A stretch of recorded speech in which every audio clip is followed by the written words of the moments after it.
देखो, हम कहते हैं हम बुद्धिमान हैं, बिल्कुल हैं।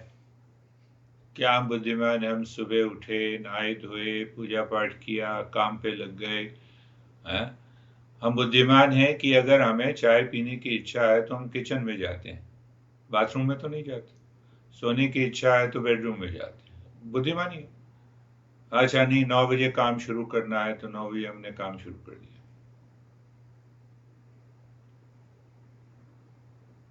तो ये देखो, बाहर के संसार में ये सब चीजें हमने खाना पीना पहनना, ये सब हमने सीख लिया। हम इसी को कहते हैं कि ये बुद्धिमानी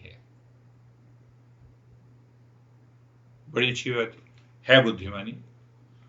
कि अगर एक बेवकूफ है तो वो खाना भी ठीक ढंग से नहीं खाएगा, सोएगा भी नहीं ठीक ढंग से, नहाएगा धोएगा भी नहीं ठीक ढंग से, तो बिल्कुल बेवकूफी है। पर हम ध्यान नहीं देते अपने बिहेवियर और एटीट्यूड के ऊपर। ये समस्या है। हम सजग नहीं होते कि हमारा व्यवहार किसी दूसरे के प्रति कैसा है। ठोक ठाक तो हम देते हैं, जैसे ही कोई नया आएगा तो अच्छा अच्छा, ये भी चाय भी लीजिए, बिस्कुट भी लीजिए और लीजिए। हाँ, आप बहुत अच्छे हैं। और कहीं उसी व्यक्ति ने बुराई कर दी तो मुसीबत, घटना घटी ना पिछले साल।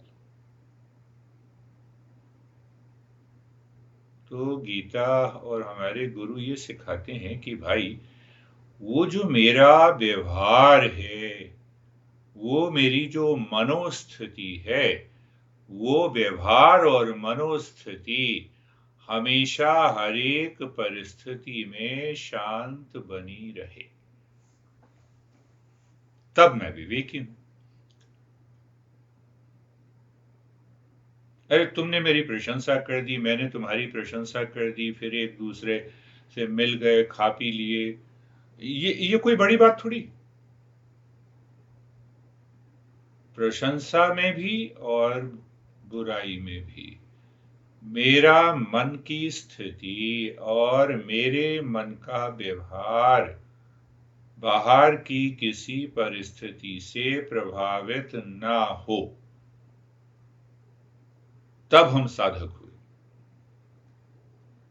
तो साधक बनना एक अगली ऊंची सीढ़ी है।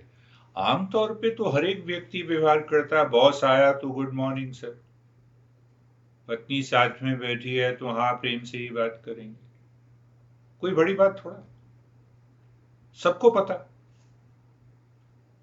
पर बाहर की परिस्थिति को मेरे मन ने आत्मसात कर लिया, और जिसके कारण मेरे मन के अंदर दुख उत्पन्न हुआ, तो इसका मतलब कि मैं अभी मैच्योर नहीं हुआ,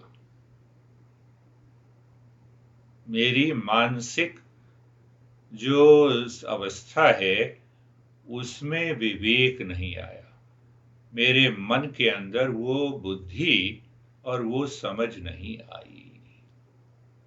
जो ना समझी है उसी को भ्रम आ जाता है।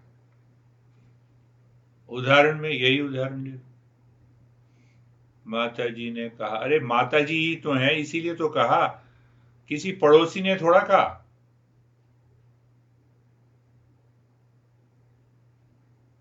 तो इस समझ से पर्दा, इस समझ पे पर्दा पड़ जाता।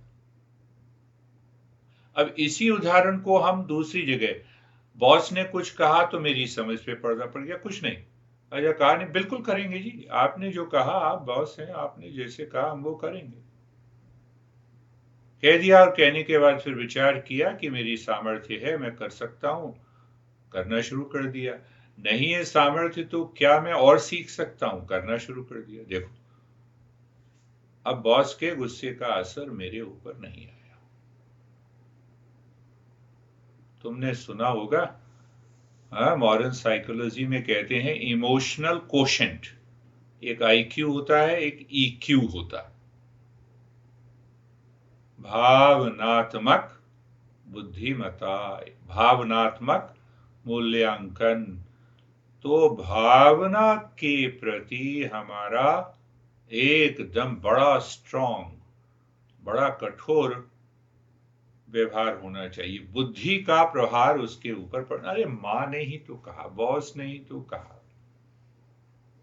जरा विचार कर लेते हैं क्या कहा, कैसे कहा, और उसको ठीक कर देते हैं। इसको कहते हैं साधक। तो साधक बनना जो है वो एक बहुत बड़ी बात है। जो साधक बन गया वो हमेशा सफल होगा, हमेशा सफल होगा। अच्छा जी, आप माँ हैं, आप बॉस हैं, आप चाचा, आप दोस्त हैं, और एकदम तुनक पड़े। कोई भी बात हो सकती है।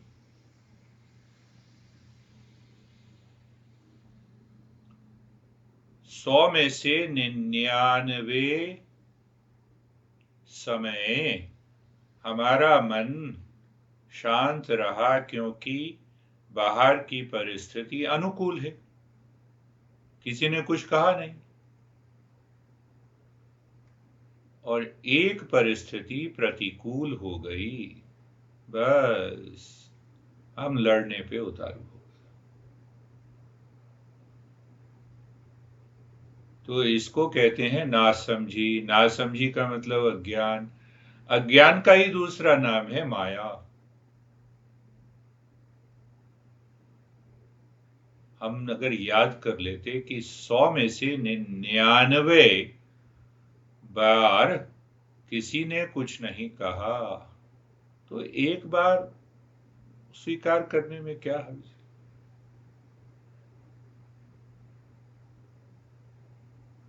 पर जब ये नहीं होता तो उसको कहते हैं नासमझी, उसको कहते हैं कि विवेक खो गया, उसको कहते हैं बुद्धि अब भ्रम में आ गई। तो बुद्धि जब भ्रम में आ जाती है तो ये बुद्धि बार बार बुद्धि भ्रम में आ गई। अब मन का प्रभाव बुद्धि के ऊपर पड़ गया। अब मन बार बार कहेगा नहीं, आप समझाओ जी, आप कहो जी, हाँ ये तो बेकार है। हाँ, सब बेकार हो गए। माँ बेकार हो गई, पिता बेकार हो गया, बॉस बेकार हो गया, दोस्त बेकार हो गया। जैसे कुछ वर्षों पहले तुमने किसी के बारे में कहा था कि इसने ऐसा कर दिया, तो उसकी यात्रा देखो अब यहां तक पहुंची और विवेक आ गया।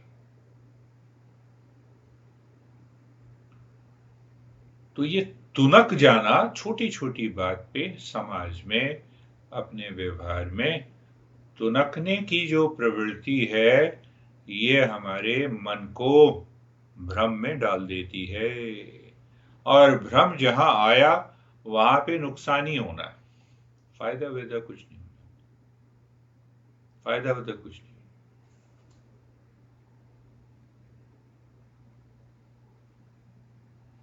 मेरे से बात नहीं करो, क्यों नहीं करो? क्योंकि मैं अपने से बात कर रहा हूं, अपने में ही घुल रहा हूं। क्यों घुल रहा हूं? ना समझी के कारण घुल रहा हूं, और कोई कारण नहीं है।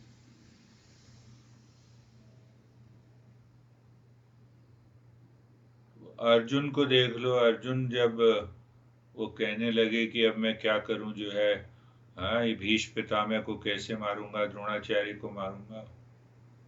कृष्ण ने कहा कि तुम नपुंसक हो, सीधी सी बात है। सुनी नहीं उसकी बात। सही किया, बिल्कुल नहीं सुनी। कहते हैं नपुंसक हो, बस समझ लो तुम कुछ भी करने लायक नहीं। क्यों नहीं लायक हो? क्योंकि भ्रम में हो, ना समझी है।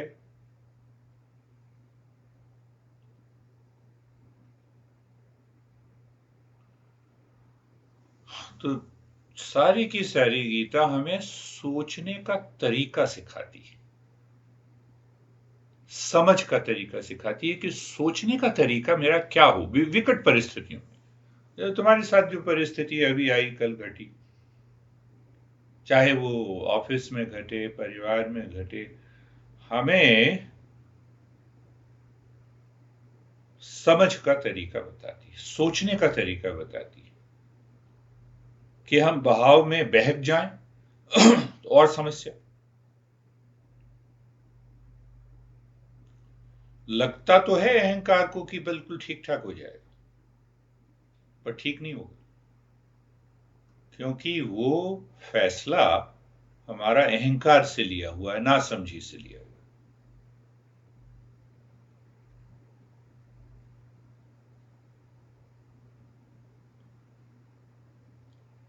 तो ना समझी के जितने भी फैसले आवेश में जो लिए जाते हैं, वो हमारे जीवन को और भी कष्ट दे देते हैं।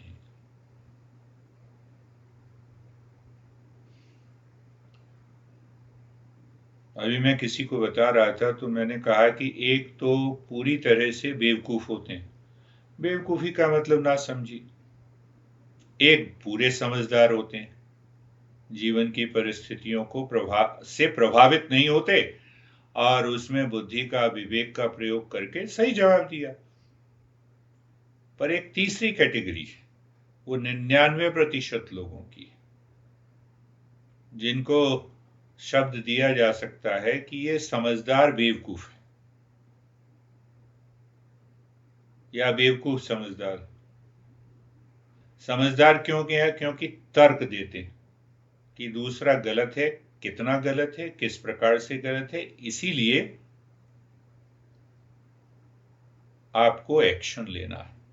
तो वो एक्शन आप भाव में लेंगे, भाव में लेंगे तो दुखी होंगे, दुखी होंगे तो खुद भी दुखी होंगे, दूसरे को भी दुखी करेंगे और समस्या तो ये समझना है।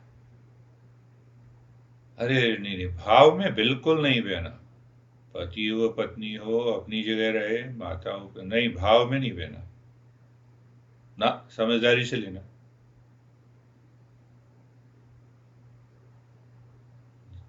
जिस तरह से समझदारी से हम गिलास उठा के पानी पीते हैं, नाक में थोड़ा पीते हैं, समझदारी। अब किसी से लड़ने चले आओ तो नाक से ही पानी पी रहे हैं ना।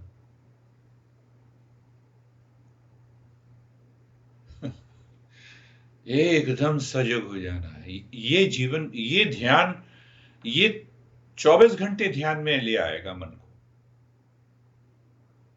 ध्यान यानी ध्यान करना वो ठीक है, 1 घंटे 1.5 घंटे हम बैठे डेली करें, वो जरूरी है, पर कितनी देर तक करते रहेंगे? अब उस ध्यान की अवस्था को 24 घंटे भाव विचार कर्म में ले आना है। हम काम कर रहे हैं तो ध्यान में है,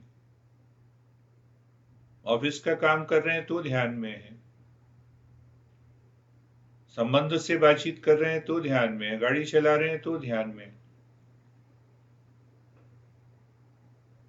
कहते हैं ना जरा ध्यान से चलाओ, ध्यान से खाओ, देखो, ध्यान से खाओ, ध्यान दे रहे हो या नहीं दे रहे हो, देखो।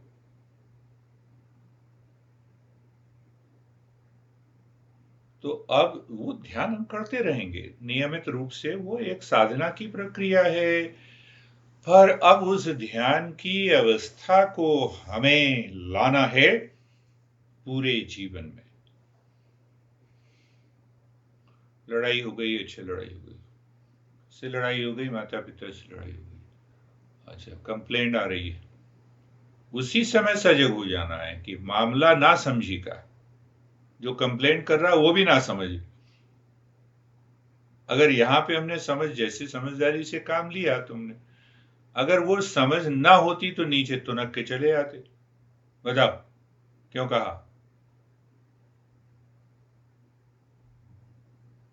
तो हमने नासमझी में एक गलत स्टेप ले लिया, इसीलिए तो हमने पहले कहा था, इसीलिए पूरी हमारी जितने भी हैं, चाहे वो कृष्ण हो, बुद्ध हो, महावीर हो, बड़े बड़े संत, हमारे गुरुदेव हो, त्रिविध दुख के कारण है। त्रिविध, 3 प्रकार के दुखों से हम घिर जाते हैं। पहला जो दुख है वो है आदि भौतिक दुख। भौतिक यानी 5 भूतों से पैदा हुआ, 5 भूतों से ये शरीर बना है, शरीर का दुख।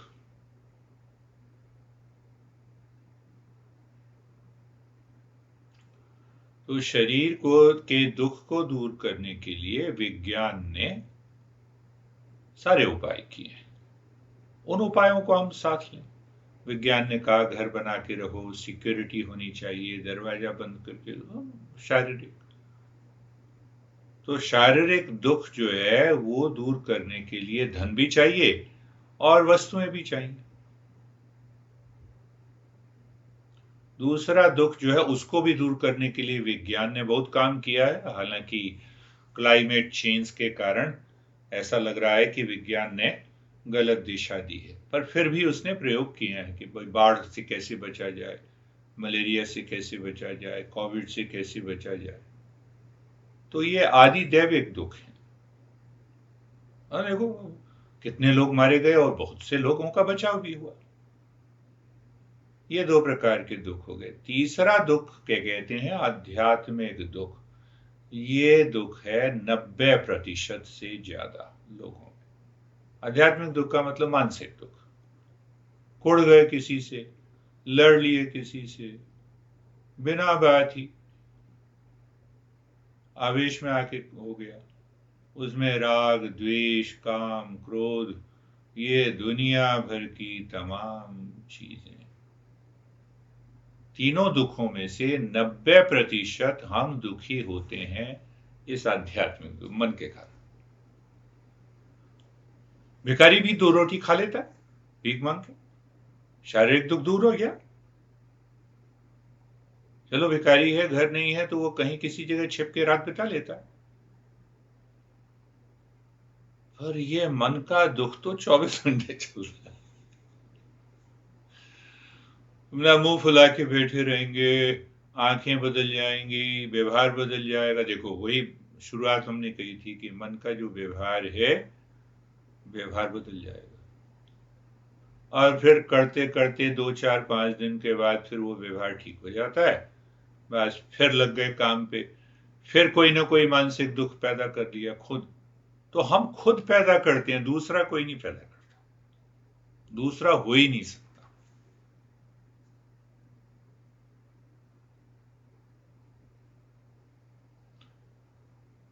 तो हम समझ रहे हैं कि ये जो दुख है, मानसिक जो दुख है,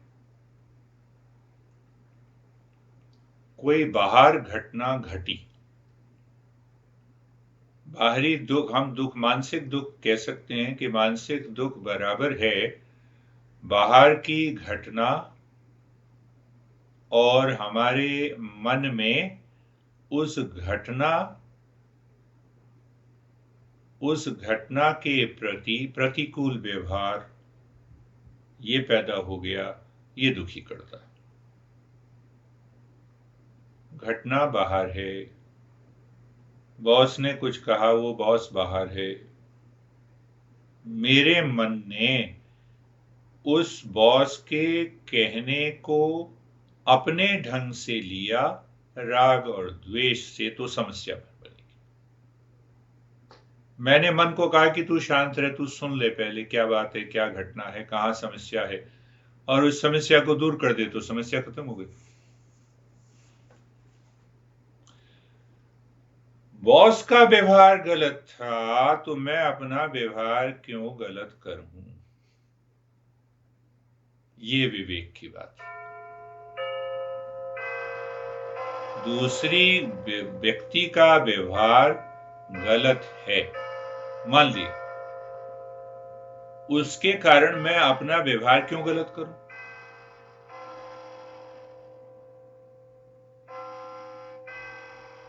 इसके लिए हमें बड़ी समझदारी चाहिए, सजगता चाहिए। और ये सजगता साधक के अंदर रहती है, जो साधक नहीं रहता उसके अंदर नहीं रहती। वो छोटी छोटी बात पे तो नक लड़ लिए, और उसके बाद फिर जब गलती का एहसास हुए तो माफी भी मांग लिए, फिर लड़ लिए, फिर माफी मांग ली। यही काम करते रहते हैं 24 घंटे। तो वो ना समझें। और तीसरे प्रकार के लोग हैं समझदार बेवकूफ। वो दबाव इतना देते हैं कि आप ये समझो कि मेरी गलत बात किस तरह से सही है। मैं भाव में आ गया ना, मेरा व्यवहार बदल गया ना, हाँ बदल गया, गलत हूं मैं। बस दूसरे ने क्या कहा नहीं कहा इससे कोई फर्क नहीं पड़ता। तो साधक के जीवन में ये समझ पैदा होनी चाहिए।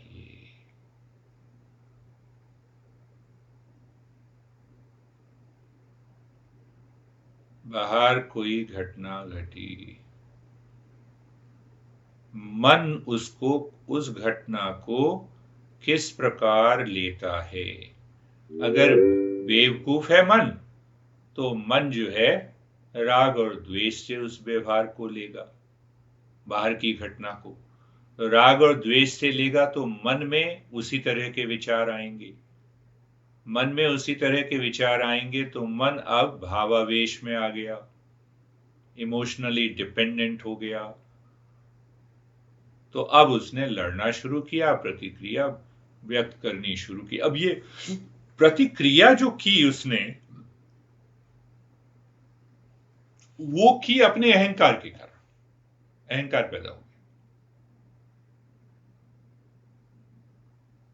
अहंकार का अस्तित्व तो नहीं है। कैसे पैदा हुआ? बाहर की घटना को मन ने राग द्वेष से स्वीकार किया।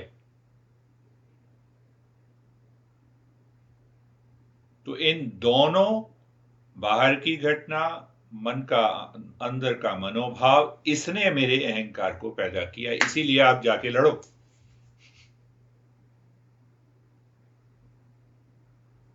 समझ चाहिए खाली, और कुछ नहीं, बड़ी गहराई से हमें समझ चाहिए। तो अगर ये समझ आ गई, सजगता बनी हुई है, तुम्हारा काम है तुम लड़ो।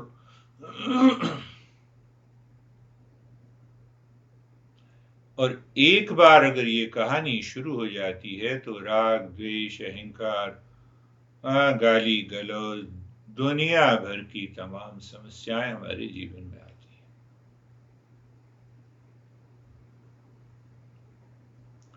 तो अंग्रेजी में दो शब्द हैं, एक तो रेस्पॉन्स है, एक रिएक्शन है। तो जे कृष्णमूर्ति कहते हैं कि रेस्पॉन्स का मतलब है रेस्पॉन्सिबिलिटी। रिस्पॉन्सिबिलिटी का मतलब ये है कि समभाव रखते हुए गति करना, to move with the responsibility. देखो अब वो शब्द आ गया क्या, to move with the responsibility. तो रेस्पॉन्सिबिलिटी के साथ जब हम किसी भी घटना में जिएंगे तो भावावेश तो नहीं आएगा, ब्लेम और कंप्लेंट तो नहीं आएगी, दुखी नहीं होंगे। तो इसीलिए कहते हैं कि रेस्पॉन्ड करें या रिएक्ट करें। कितनी अच्छी बात जो है वो मुझे बड़ी हमेशा याद, 40 साल पहले मैंने पढ़ा, मैंने कहा ये तो बात जमेगी। तो रिएक्ट करने का मतलब ये है कि मैंने बाहर की घटना को राग द्वेष के कारण स्वीकार किया। अब जो मेरे मन मुताबिक हुआ तो आप अच्छे हैं, मेरे मन मुताबिक नहीं हुआ तो आप बुरे हैं। तो प्रतिक्रिया होगी, और प्रतिक्रिया में अहंकार आएगा। अहंकार है नासमझी का कारण। रेस्पॉन्स में जो अहंकार है वो पीछे हट जाता है, रिएक्शन में अहंकार आगे आके खड़ा हो जाता है।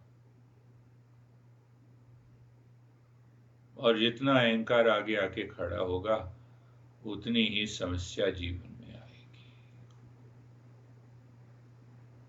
अहंकार है नहीं कुछ, बस मैं का भाव है जो कि जुड़ा हुआ है राग और द्वेष से।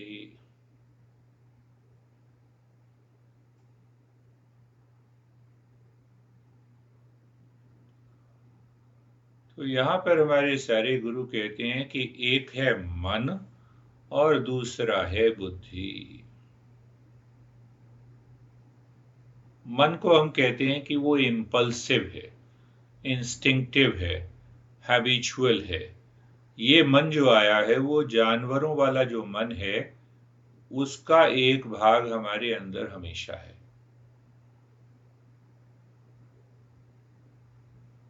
पर साथ में बुद्धि भी।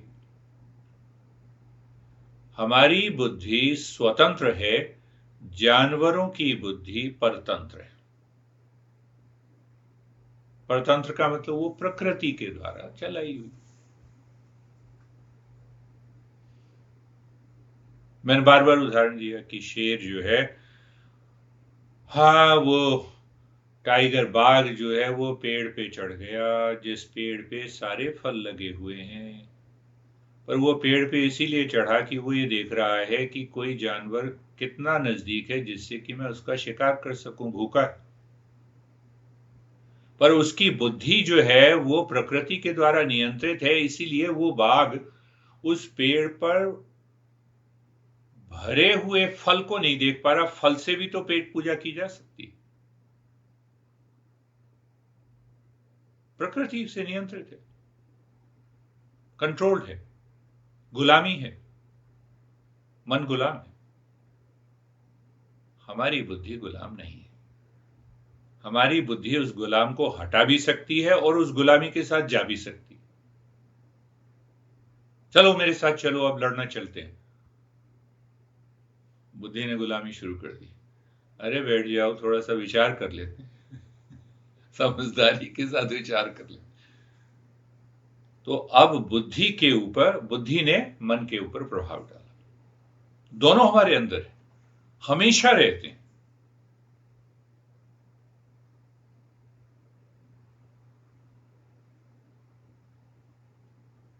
शेर, जानवर, जितने भी जानवर, सबका काम वही, प्रकृति के द्वारा नियंत्रित है। तो हमारे अंदर दो बातें हैं कि हम प्रकृति के द्वारा नियंत्रित हो सकते हैं, हमारा मन गुलामी कर सकता है प्रकृति की, और इससे ऊपर उठेगा। गुलामी करेगा तो हम दुखी ही रहेंगे।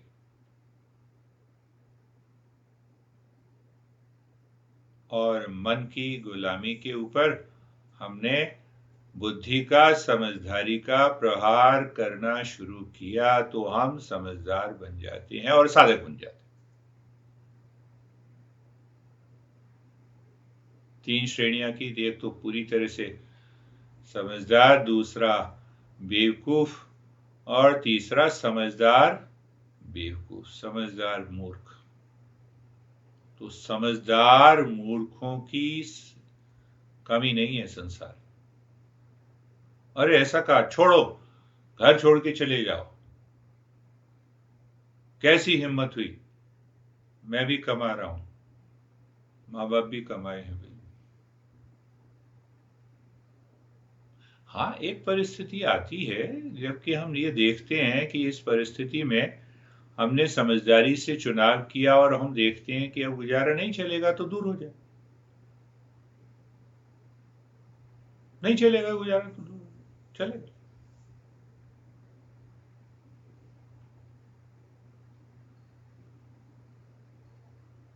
जितने भी जानवर हैं सभी प्रकृति के द्वारा नियंत्रित होते हैं, और जब जब हम नासमझी से प्रकृति के द्वारा नियंत्रित होते चले जाएंगे, तब तक ये जो मानसिक दुख मैंने बताया ना, 90% दुखों की पोटरी है, हम इसमें इसको साथ लेते चले। बिल्कुल नहीं लेना साथ। समझदारी, विचार, विवेक, उससे काम लेना। जब तक ये विचार और विवेक से हम काम लेते रहेंगे, हम देखेंगे एकदम मन जो है, मन अब गुलाम हो गया हमारा, हम मन के गुलाम नहीं हुए। ये बड़ा जरूरी है।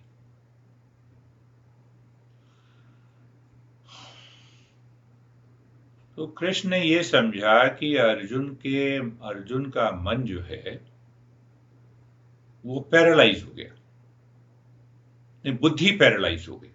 मन के प्रभाव से बुद्धि भ्रष्ट हो गई, भ्रम में आ गई। कैसे मारूंगा, अरे अभी लड़ाई का समय, संघर्ष का समय, अभी तुम ऐसी बात क्यों कर रहे हो? तुम क्षत्रिय हो, तुम्हारे अंदर योग्यता है, तुम कैसे ये कह सकते हो कि तुम्हारे अंदर योग्यता नहीं? इसी बात को अप्लाई करें। कोई तुनक के आया तो हमारे अंदर योग्यता है समझदारी की? हाँ है। हाँ, सजगता से हमने सुना और फिर सही जवाब दिया।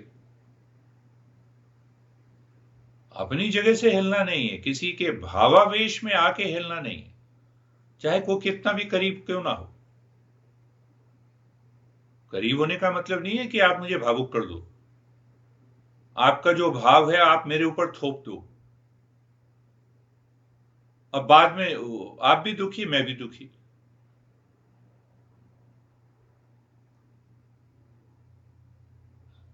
यानी उस भाव को इस ढंग से समझें कि कोई गलत भाव मेरे ऊपर थोप दे, आप जाके लड़ो। क्यों लड़ो जी? इतना बेवकूफ हूं क्या मैं? बस एक समझने की बात है, इतना बेवकूफ हूं क्या? क्यों लड़ूं? क्योंकि आपको दुख हुआ। क्यों दुख हुआ? अहंकार आया। अहंकार क्यों आया? कि आपके मन के मुताबिक जो काम नहीं हुआ इसीलिए आया। तो आप अपने मन को बदलिए। मैं भावावेश में नहीं आऊंगा। हाँ, उसको कहने के तरीके अलग हो सकते हैं। अब होता क्या है इसमें कि जानवरों के अंदर तो कम से कम ये है कि उनके अंदर अहंकार नहीं आता। हमारे अंदर अहंकार पैदा हो जाता है। जानवरों, शेर को देख लो, शेर अपना शिकार पकड़ा, खाया और दिन में अपना लेट गया। मैं अभी देख रहा था डिस्कवरी चैनल, उसमें आया था कि शेर अपना पीठ के बल लेट गया, दिन भर सोता रहा, रात फिर भूख लगी तो शिकार की फिर तैयारी की।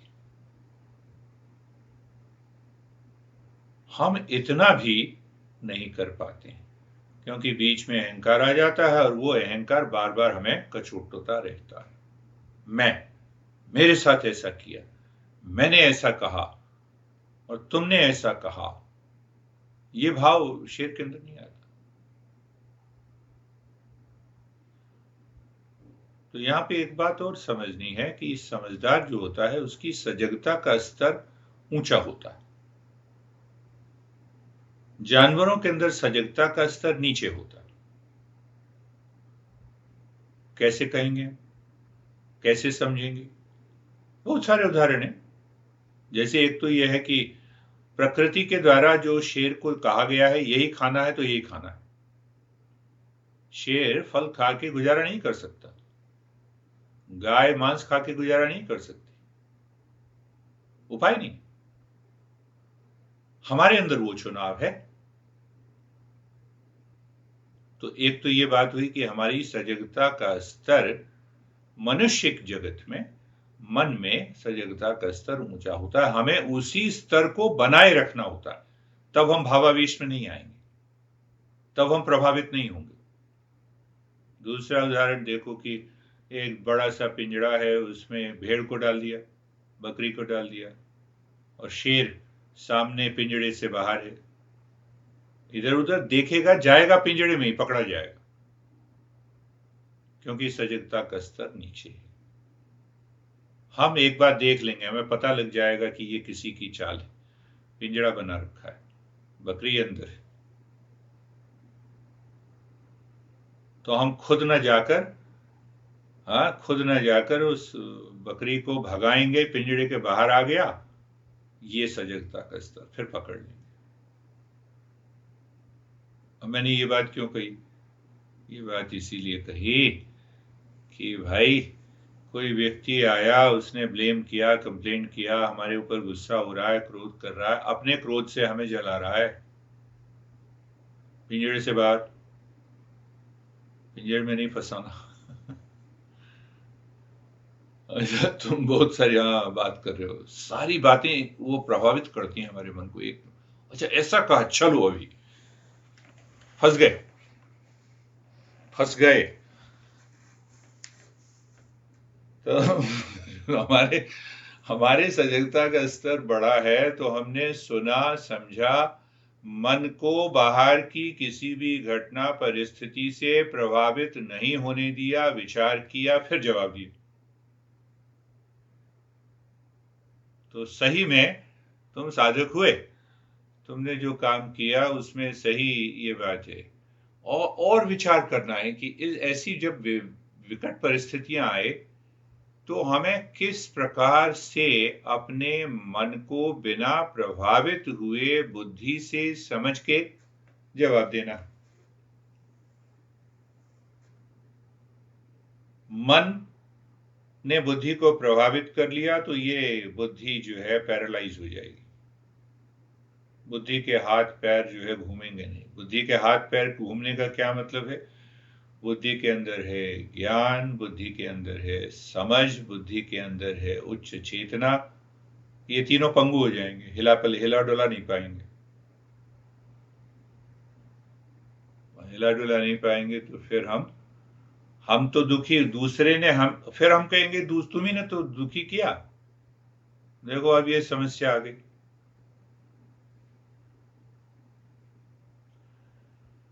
तो जब इस प्रकार से बुद्धि भ्रमित हो जाती है, उसी को हम कहते हैं कि हम भ्रम में आ गए। माया का प्रभाव पूरी तरह से हमारे जीवन में आ गया। मानसिक भावनात्मक निर्भरता आ गई। और ये निर्भरता आने से एक तो शरीर में इतना ज्यादा तनाव रहता है, शरीर इतना ज्यादा थकान होता है। इसलिए तुमने देखा होगा ना कि ऐसे लोग जो होते हैं वो दुखी हुए, अब तुमने नहीं सुनी तो उसके बाद वो लेट जाएंगे। मन का प्रभाव शरीर पर पड़ रहा है। मस्त रहो, पढ़ो, 2-4 दिन होगा तो ज्यादा सब ज्यादा भी नहीं। अच्छा नहीं, क्या हो गया, कैसे हो गया, जैसे ये कहा तो मैं तो बड़ा, देखो आपने बात नहीं मानी इसलिए मैं बड़ा दुखी हूं। सुनना ही है, नहीं नहीं ठीक है। अच्छा नहीं, लेटे हुए आराम कर रहे हो, बढ़िया बात। ये नहीं कि क्यों आराम कर रहे हो, क्यों दिन भर लेटे रहते हो। सजगता। तो हम उच्च चेतना से हम बाह्य जीवन के बाह्य जीवन में जीना जब शुरू कर देते हैं, हम साधक हो गए। फिर हम ध्यान की गहराई में हम प्रवेश कर सकते हैं। ध्यान देना है कि ये जो भ्रम है, भावनात्मक निर्भरता है, इससे अहंकार पैदा होता है। मैंपन। और ये मैंपन दूर हो जाता है जब भावनात्मक निर्भरता की पकड़ कमजोर हो जाती है। तो 4-5 दिन 6 दिन के बाद जो है वो पकड़ कमजोर हो जाती है। आदमी अपने आप ही कहता नहीं तो ये सुनने वाले तो है नहीं। अरे तुम्हें खुद सुनाना है अपने मन को।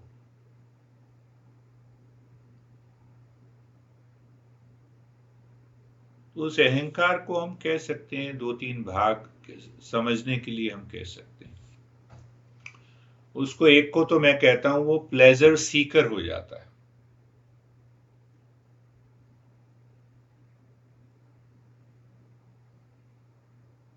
भोग की इच्छा करने वाला कर्ता हो जाता है। और दूसरा, ये अहंकार अपना रूप बदल देता है कि तुनक गए, बस अभी अभी आप बदला लो। जैसे सिर में दर्द है और तुरंत हमने जो है अपनी गोली खा ली, अभी लो, क्यों नहीं समझते हो। तो उनको मैं कहता हूं पिल सीकर। अब सर दर्द है तो दवाई अभी लो, अभी लो, बदलो। दो चीजों से ये अहंकार बढ़ता है। और तीसरी चीज है पोजेशन सीकर। पोजेशन के बाद नहीं, हमारे पास सब कुछ है, अलग हो जाएंगे। अरे भाई, एक छोटी सी बात के लिए क्यों अलग हो जाएंगे। हाँ, अगर दूसरे ने कहा कि अलग होना ही पड़ेगा तो अलग हो जाएंगे, वहां ठीक है। हमारे मन में कोई कटुता नहीं है। देखो, तो 99% जो डिवोर्स होते हैं वो इसी कारण होते हैं। तुम्हारे जीवन की भी घटना बता रहा हूं, और डिवोर्स जो होते हैं इसी कारण। हाँ, मैं कर लूंगा, मैं सब कुछ कर लूंगा, ये मैं वाला जो भाव है पोजीशन सीकर हो जाता है।